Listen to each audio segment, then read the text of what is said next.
Wechego mag ohala en ni duka maduong' mar Naivas koro to ochako yawo bade machielo e boma ma Kiambu. Maendi koro en bad dukano ero mar 83 e pacho kaendi, kendo duka mar 4 ma bende Naivas oseyawo e kind thuolo maromo dweche 3 mag higani eri. Dukano ero mano mar Naivas koro to machielo noyaw kendo e dweno ero mokalo. Kamano ero ne duka mar 82 mag Naivas e pacho kaendi, mano ero mabende noyawe apayano ero ma Mombasa Road. And what you can say is, the Kenyan economy is actually probably at its worst when it comes to inflation and price inflation.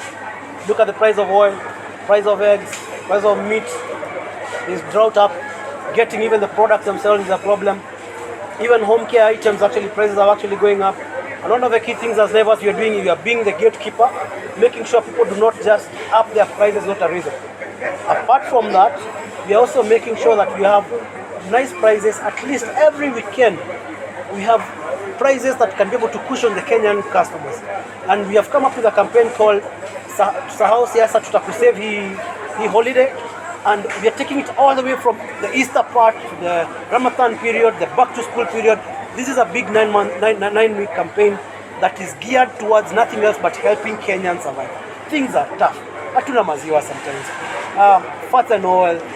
But we are all coming up as Naivas and just saying we shall be the Kenyan retailer to take care of Kenyans.